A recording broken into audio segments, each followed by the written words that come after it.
आज एपिसोड 40 पे हम भगवद गीता के 3 बहुत अद्भुत श्लोकों पर चर्चा करेंगे। ये श्लोक अध्याय 7 से लिए जाएंगे। श्लोक संख्या 24, 25 और 26। भगवान श्री कृष्ण अर्जुन से कहते हैं, अव्यक्तम व्यक्तिमापन्नम मन्यन्ते माम बुद्धयः परम भावम जानन्तो मम अव्ययम अनुत्तमम। अर्थात अव्यक्तम व्यक्तिमापन्नम, जो अव्यक्त है उसे व्यक्ति अर्थात साधारण मनुष्य की तरह उत्पन्न मानते हैं। कौन मानते हैं? अबुद्धया, जिनके पास बुद्धि नहीं है वो मुझे ऐसा मानते हैं। भगवान श्री कृष्ण अर्जुन से कहते हैं कि जो बुद्धिहीन लोग हैं मुझ परमात्मा को एक साधारण व्यक्ति के रूप में मानते हैं। परम भावम अजानन्तो, वे मेरे परम और अविनाशी भाव को नहीं जानते। मम अव्ययम अनुत्तमम, कि मैं अव्यय हूँ। अनुत्तमम, अनुत्तमम अर्थात जो सर्वश्रेष्ठ हो। तो जो बुद्धिहीन लोग हैं वो इस प्रकार नहीं जानते।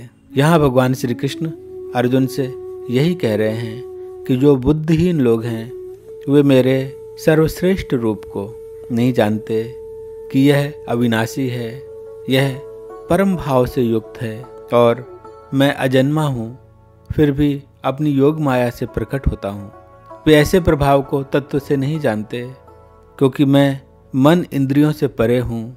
इस प्रकार मुझ सच्चिदानंद घन परमात्मा को भी एक साधारण मनुष्य की तरह ही मानते हैं।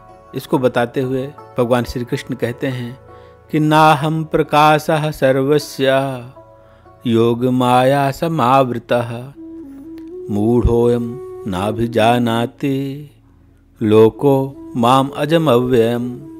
नाहं प्रकाशः सर्वस्य, न अहम प्रकाशः सर्वस्य। सर्वस्व मतलब हर किसी के सामने न अहम प्रकाशः, मैं अपने आप को प्रकट नहीं करता हूँ। योग माया समावृतः, क्योंकि मैं अपनी योग माया से अपने आप को आवृत कर लेता हूँ, ढक लेता हूँ। मूढ़ो अयम न अभिजानाति, इसलिए जो मूढ़ मनुष्यों का समुदाय है वे मुझे नहीं जान पाता। मैं तो वैसे ही अपनी माया से ढका हुआ हूँ। लोको माम अजम अव्ययम, तो मुझ अज को, अव्यय को जो मूढ़ लोग हैं वो नहीं जान पाते कि वैसे तो मैं अजन्मा हूँ पर प्रकट कर सकता हूँ। अव्यय हूँ, अविनाशी हूँ, पर अपने को अप्रकट कर सकता हूँ। यहाँ समझने वाली बात यही है कि जो मनुष्य बुद्धिमान है वह श्री भगवान को ही सर्वश्रेष्ठ मानते हैं और उनके शरणागत होते हैं। किंतु जो अल्प मेधा हैं, अल्प बुद्धि वाले लोग हैं, वे देवताओं की शरण ग्रहण करते हैं क्योंकि वे देवताओं को खुद से श्रेष्ठ मानते हैं और अपनी कामनाओं की पूर्ति के लिए उनकी उपासना और आराधना करते हैं। और तीसरी श्रेणी है अबुद्धि, अर्थात जिनकी बुद्धि ही नहीं है, वे भगवान को भी एक साधारण मनुष्य जैसा मानते हैं, जैसा भगवान श्री कृष्ण यहाँ पर अर्जुन से कह रहे हैं। देखिए, श्री कृष्ण अर्जुन से यह कह रहे हैं कि मैं अजन्मा हूँ पर अपनी योग माया से खुद को प्रकट भी करता हूँ। अविनाशी हूँ पर समय आने पर खुद को अप्रकट कर देता हूँ। इससे लोग मुझे साधारण मनुष्य की तरह मान लेते हैं क्योंकि वे मेरे परम भाव को नहीं जानते। जो आस्तिक लोग हैं, परमात्मा पर विश्वास करते हैं, उनको भी हम 2 कैटेगरीज में डिवाइड कर सकते हैं। एक वे जो परमात्मा के सगुण और साकार रूप को मानते हैं, दूसरे वे जो परमात्मा के निर्गुण और निराकार रूप को मानते हैं। हमारे एक मित्र आर्य समाज से जुड़े हुए हैं, वे परमात्मा के निर्गुण और निराकार रूप को मानते हैं। वे एक दिन भगवद गीता लेकर मेरे पास आए और कहने लगे कि देखो, कृष्ण स्वयं खुद को अज कह रहे हैं, तो ईश्वर के जन्म की बात ही गलत है। मैंने उनसे कहा कि भगवद गीता के बस कुछ पेज और पलट लो। आगे श्री कृष्ण यह भी कह रहे हैं कि यदा यदा हि धर्मस्य ग्लानिर्भवतु भारत अभ्युत्थानम अधर्मस्य तदात्मानं सृजाम्यहम्। तो तुम एक ही बात क्यों मानते हो, दूसरी क्यों नहीं मानते? लोग अपनी मानी हुई धारणाओं से परमात्मा की क्षमता में भी सीमा खींच देते हैं और वहीं जो परमात्मा को केवल सगुण साकार मानते हैं, वे उनके निराकार, अव्यक्त और निर्विकार रूप को नहीं जान पाते।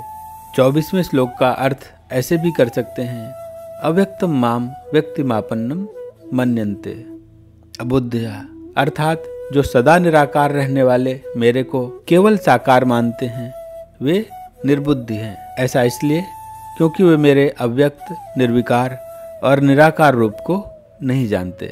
यही परमात्मा की महत्ता है कि वह अचिंत है, हमारे सीमित चिंतन से परे है।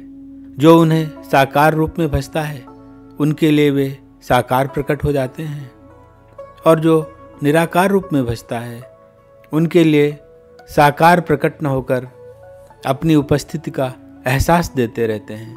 तभी श्री कृष्ण कहते हैं कि ये यथा माम प्रपद्यन्ते ताम तथैव भजाम्यहम्। पर भक्ति की पूर्णता तभी हो सकती है जब दोनों रूपों का एक साथ दर्शन हो। इसे समझने का प्रयत्न करते हैं। मंदिरों में केवल मूर्ति में ही भगवान देखने वाले यह देख नहीं पाते कि वह अमूर्त रूप से सभी जीवों में विद्यमान है, उनमें प्राण का संचार कर रहा है। अगर किसी जीव का अपमान किया जाएगा, उसे तकलीफ दी जाएगी, तो वास्तव में वह अमूर्त परमात्मा का ही अपमान होगा और उस अमूर्त परमात्मा को ही पीड़ा दी जा रही होगी।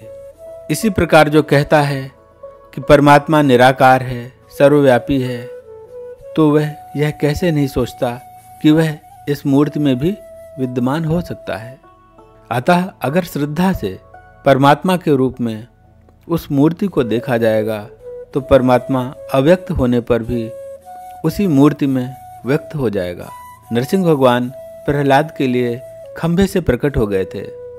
ये कथा इसी बात का प्रतीक है। चाहे किसी पत्थर पर ही श्रद्धा से यजन पूजन शुरू कर दिया जाए और उसमें भगवत बुद्धि अर्पित कर दी जाए, तो वह पत्थर भी परमात्मा से संवाद का माध्यम बन जाएगा। चूँकि हमें व्यक्त देखने की आदत है, अतः अव्यक्त से संवाद कैसे बने, इसके लिए ही व्यक्त मूर्ति, व्यक्त चित्र इत्यादि का प्रयोग किया जाता है, ताकि उस अव्यक्त परमात्मा से एक संबंध स्थापित हो सके। परमात्मा सगुण साकार भी है और निर्गुण निराकार भी, पर परमात्मा को केवल अपने प्रयासों से नहीं जाना जा सकता। इसीलिए श्रद्धा वह बिंदु है जहाँ से भक्ति पथ का प्रारंभ होता है। फिर सोई जाने ही जही देव जनाई, जिस पर परमात्मा कृपा करते हैं वही जान पाता है। केवल शास्त्र अध्ययन से उन्हें नहीं जाना जा सकता, क्योंकि उन्हें जानने की पात्रता भी तभी आती है जब ज्ञान किताबी न रहे, जीवन में ही उतर आवे। आगे भगवान श्री कृष्ण अर्जुन से कहते हैं, वेदाहम समतीतानि वर्तमानानि चार्जुन भविष्याणि च भूतानि माम तु वेद न कश्चन। अर्थात वेदाहम समतीतानि, मैं उन लोगों को भी जानता हूँ जो भूतकाल में उत्पन्न हो चुके हैं। वर्तमानानि चार्जुना, और मैं उन लोगों को भी जानता हूँ जो वर्तमान में मौजूद हैं। भविष्याणि च भूतानि, और उन्हें भी जानता हूँ जो प्राणी भविष्य में उत्पन्न होंगे।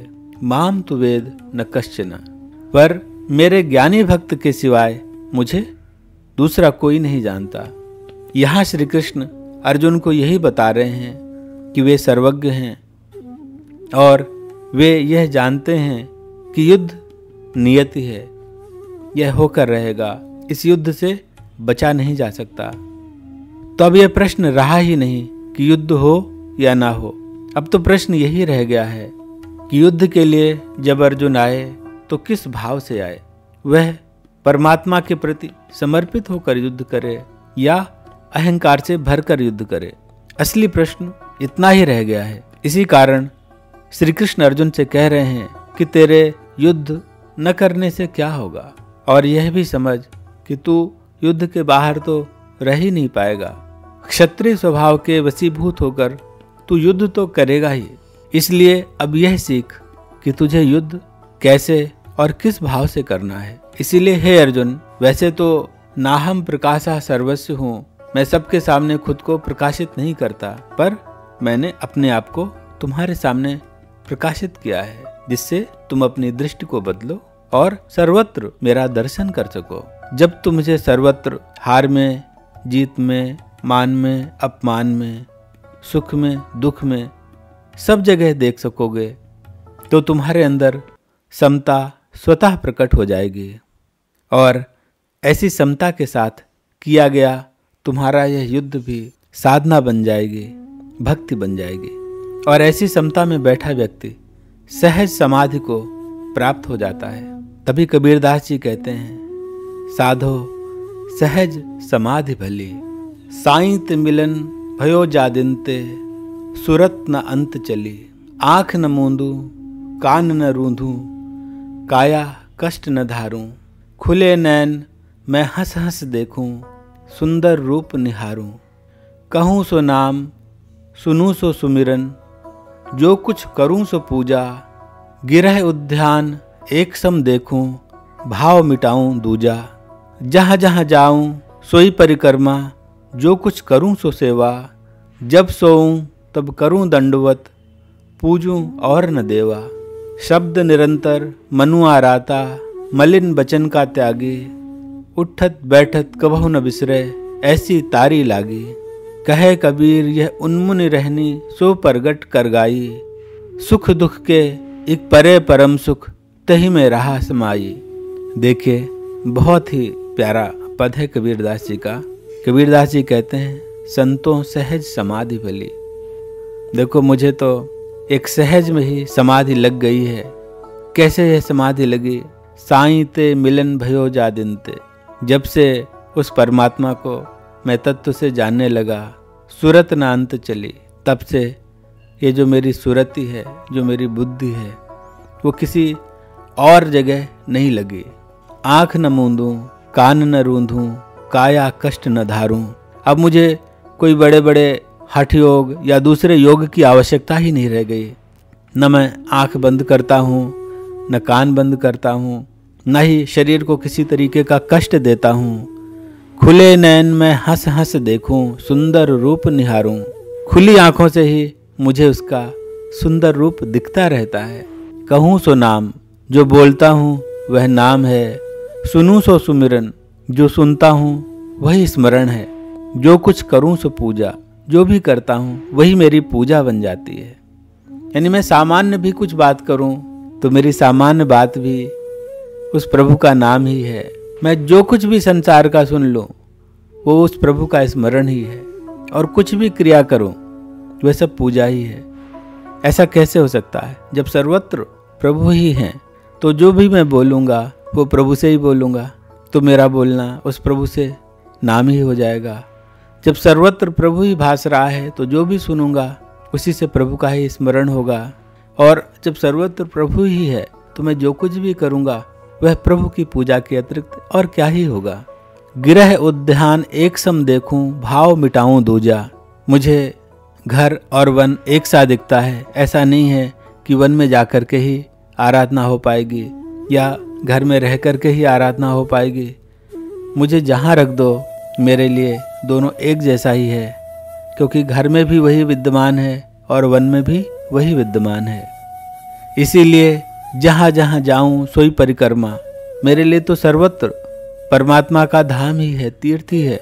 सब जगह परमात्मा विराजा है, तो जहाँ भी जाऊँगा उसी की परिक्रमा हो जाएगी। जो कुछ करूँ सो सेवा, और जो भी मैं यहाँ पर करूँगा वो सारी क्रिया उस परमात्मा की सेवा के रूप में ही बन जाएगी। जब सोऊं तब करूँ दंडवत, और परमात्मा में ही सो जाऊँगा तो मेरा सोना भी उसका दंडवत हो जाएगा।